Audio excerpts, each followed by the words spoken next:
السلام عليكم. معانا النهاردة فيديو جديد في عمر الدورة بتاعتنا. النهاردة اليوم السادس. تعالوا نشوف عملنا ايه خلطة جديدة النهاردة في العلف. جبنا النهاردة شوية علف اللي كانوا بايتين عنديهم، وملينا الأكالة علف عادي، عملنا الخلطة بتاعتنا على شوية العلف اللي كانوا بايتين. حطينا كركم، معلقة كركم، ومعلقة عسل، ومعلقة خل، ونص معلقة قرنفل مطحون. قلبناهم على بعض وحطيناهم على الوش كده شوية على الوش مع العلف الجديد، يعني العلف الجديد من تحت وعلى الوش كده زي ما انتم شايفين كده العلف اللي عليه الخلطة. ده كده بالنسبة لخلطة النهاردة كده على حاجة خفيفة. شايفينهم النهاردة متحركين كلهم، مفيش أي حاجة متجمعة زي كل مرة. الجو بدأ يظبط شوية. المشكلة عندنا هنا بس التهوية عندنا هنا مش مظبوطة، بس هي لما شغلت الشفاط ظبطت معاهم شوية الدنيا. زي ما انتم شايفين الحرارة مظبوطة عندهم على 32 زي ما هي، مقللناش حاجة. وحطينا النهاردة في المية مضاد سموم، مضاد سموم فطرية. مضاد سموم فطرية نزلناه اليوم السادس، هنشتغل بيه النهاردة. أول يوم هننزله 12 ساعة 2 سنتي على لتر المية، 2 سنتي على رتل المية الواحد. اللي قدام منكم دوت رتل ونص، حطيت عليهم 3 سنتي مضاد سموم فطرية. ده هسيبه قدام منهم 12 ساعة. طب ال 12 ساعة التانيين، 12 ساعة التانيين هحط سيلينيوم 12 ساعة التانيين، يعني معاه 12 ساعة مضاد سموم فطرية، وال 12 ساعة اللي قصاد النوم التانيين سيلينيوم. ده برضو 3 سنتي، 2 سنتي على لتر المية. ده 2 سنتي وده 2 سنتي على لتر المية. طيب يا جماعة، احنا كده اتكلمنا على المية، هنحط ايه في المية وهنحط ايه في العلف. تعالوا نبص بقى كده على الفرشة. الفرشة زي ما انتم شايفين هي نضيفة، احنا لسه مغيرين امبارح، مزودين نشارة. بس هنا في نقطة، انا بكرة بإذن الله هنشغل الفيديو الجديد هتلاقوني شايل النشارة دي خالص وفارش جديد. طب ليه؟ ايه السبب وهي نضيفة؟ السبب ان انا اعود الكتكوت. يعني انا وهو لسه صغير كده لو عودته على النظافة مش هيعمل معايا اي مشاكل. ان انا معوده كل 3 ايام كل 4 ايام اشيل الفرشة كلها وافرش جديد، دي مفيهاش اي مشاكل. لكن لو سبته لحد عمر 10 ايام وانت طالع وجيت مرة واحدة شلت الفرشة، مش هعرف انضف. مجرد ما هشيل الفرشة امراض تنفسية على طول. فانا هبتدي دلوقتي مع ان هي نضيفة، بس هبتدي اشيل عشان اعودهم ان انا بنضف كل اسبوع. يعني كل 7 ايام بشيل الفرشة كلها وافرش لون جديد، عشان لما الفرخة تكبر معايا تبقى متعودة على كده، عشان ما تعمليش مشاكل تنفسية. في حاجة كمان عايزين نراجع عليها مع بعضينا. زي ما انتم شايفين الكتاكيت اللي كان عندها اسهال نشف اهو، زي ما انتم شايفين ده الوحيد اهو اللي ظاهر عليه، بس هو نشف. يعني الرز اللي احنا حطيناه والنشا يومين ورا بعض نشفت معانا ومنعت معانا حوار الاسهال خالص. مفيش اي حاجه عندها في الكتاكيت ظاهر عليها اي اسهالات، مش غير لسه موريهولكوا اهو هناك اهو. هو ده بس الوحيد اللي باين عليه ونشفت. يعني خلاص البراز بتاعهم كله بقى شكله طبيعي زي ما انتم شايفين.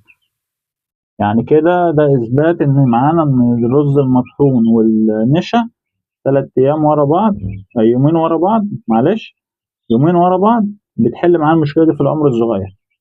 طب بعد كده مش هتحل معايا اي مشاكل، هتفضل ظاهره معايا مشاكل الاسهالات وتعمل لي مشاكل بعد كده.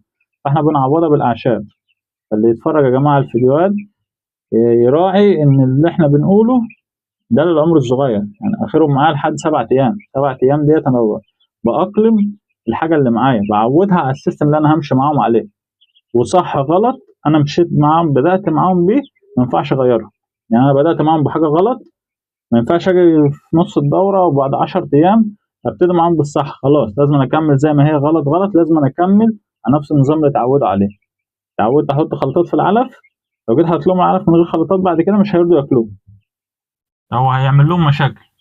خلاص هو الكتكوت اتعود على ريحه العلف، على طعم العلف. الميه نفس الكلام، الفرشه، نظافه الفرشه نفس الكلام، الحراره نفس الكلام، التهويه نفس الكلام. كل الحاجات اللي انا عودته عليها. يعني لو حد بدأ ودخل لقى نفسه ان هو كان ماشي بحاجه غلط، ما يرجعش يعدل، ما يغيرش الجدول بتاعه، يفضل ماشي بنفس الجدول لحد ما يطلع الدوره، وهتطلع معاه ان شاء الله بخير. ولما يبتدي واحدة جديدة يبتدي مثلا يشوف فيديوهاتنا، تمام، ويمشي معانا من أول يوم زي ما احنا مشينا، يا إما يشوف هو دكتور متخصص لو مش عاوز يراجع الفيديوهات ويسمع كلام فيديوهات، يراجع مع دكتور متخصص ويمشي معاه بجدول جديد. لكن هو يجي في نص الدورة كده تيجي تغير أي حاجة، لا. لأن أنا ممكن أجي في اليوم العاشر يوم ال15 أشيل الفرشة كلها، حد يخش يتفرج على الفيديو، تمام، لأن أنا بشيل الفرشة بصور وقعد والفراخ ما حصلهاش حاجة وطلعت معايا، ما اتفرجش على اللي قبل كده وشاف ان انا مؤسس الفراخ من الاول ومعوده ان احنا بنشيل الفرشه كلها ومفيش مشاكل تنفسيه بتجرى معايا. يكون هو سايب الفرشه من اول يوم لحد يوم ال15 او ال16 ويجي يعمل زينا وتحصل له مشاكل. ما هي الفرشه دي طالما قعدت، تمام، فيها نشادر وفيها امراض بالحيل.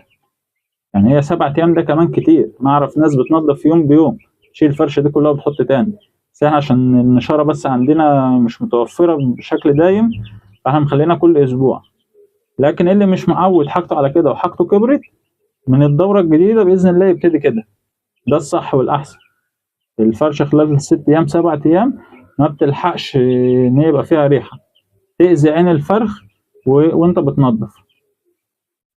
ولما اجي اشيل الفرشه ما احطش مطهرات، هي بودره سيراميك وخلاص وحلو على كده، يا اما جير مطفي.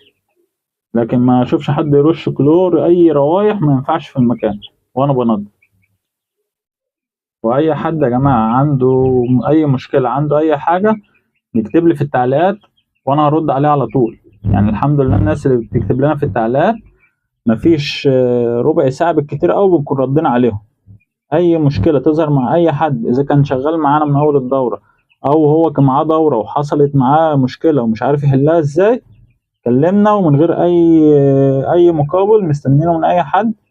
اهم حاجه بس كفايه شرف لينا ان احنا اتعرفنا على حضراتكم. اي حد محتاج اي حاجه يكتبها لنا بس في التعليقات وهنرد عليه ان شاء الله على طول. ولو حاجه كبيره علينا مش عارفين ارد عليه ولا افيد فيها، في ناس متخصصين معانا برضو، ناس مش هتتاخر على لما نرجع لهم في اي حاجه. اللي شايف ان في اي مشكله عنده في اي حاجه ما يترددش، يرجع لنا على طول وان شاء الله نرد عليه. المربيين يخلي بالهم من 3 حاجات او 4 حاجات مهمين: الاناره بتاعت المكان، التدفئه، التهويه، الفرشه.